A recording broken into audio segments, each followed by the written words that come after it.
Morning once again, e-dirters. Right, so it's been a bit of a triple challenge this time around. Back from the desert up to Middelburg, and then this last weekend, a fantastic event for the GXCC Tour. Mahoney putting on an absolute banger once again. This was the one where at the beginning of the season, I think it was round number 2, the Settlers event was rained out and we had to do a little bit of hopping up in Limpopo and actually find a new venue. So this was the original venue that was laid out. So this thing has been waiting for us for the last couple of months, and it did deliver.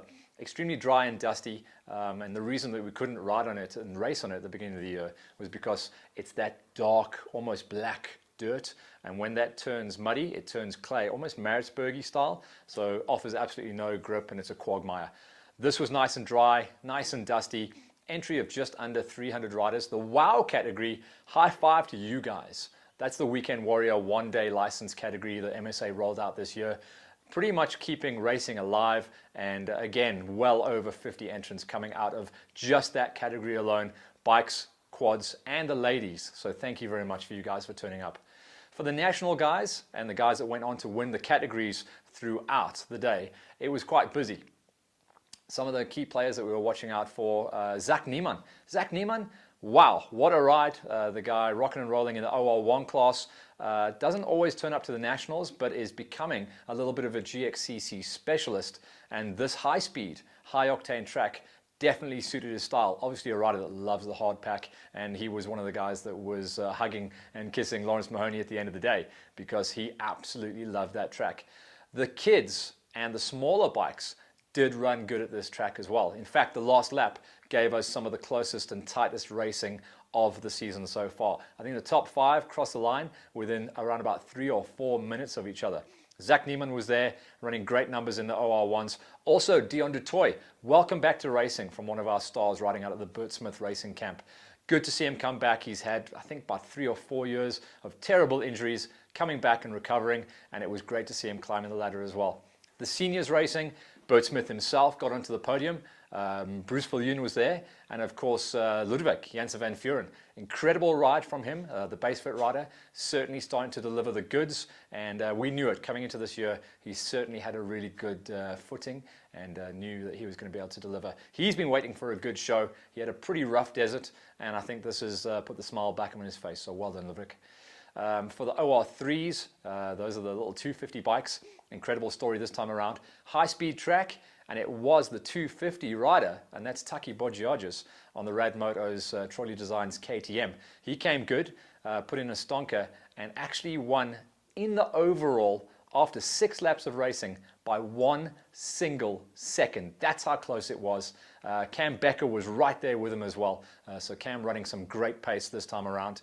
JC Nienaber, also a bit of a surprise. It was only about a month ago that he signed up to the new Super Moose team, stepping off longtime sponsor DNH Yamaha, getting onto the Super Moose KTM on the 350, and definitely looks like a man who has found his home on a slightly bigger machine and definitely looks extremely comfortable. On the quad side of things, a little bit gnarly. So Too Tall was out there, Rusman Ferreira was out there, Hannes Simon, all the key players, and also the Lighty. Bit of an upstart this year, little Keenan Hammond coming on. He's been jumping ship between a 450 and a 700 this time around. He went for the big chase down on Too Tall. Those two got together in a bit of a third gear flat out fast wide open corner, and Too Tall had a long way to fall. He went down proper hard, and we've got some pictures of him obviously getting taken care of by the on the scene paramedics, his friends, his family. His dad was down there as well. He got choppered out. There was a chance of him, or a risk of him having broken his pelvis. He had a real big bump coming out of his hip, but obviously after the MRI scans and x-rays, thankfully we were able to report that it was just tissue damage. So he also popped his shoulder out, so he's going to be a little bit sore. He'll probably be able to come back in time for the next race. He's just going to have to take it easy for a couple of months.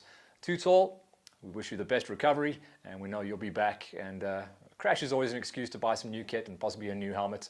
But yeah, that was a little bit of a worry, and whenever we see lumps and bumps popping out around the pelvic area, it's a little bit gnarly. No broken bones, just ligaments and soft tissue damage. Hannes Simon went on to take the big win, of course. We know that he is a very hard man to beat, and with Brian still down and out from his injuries, he is going to be a tough act to follow.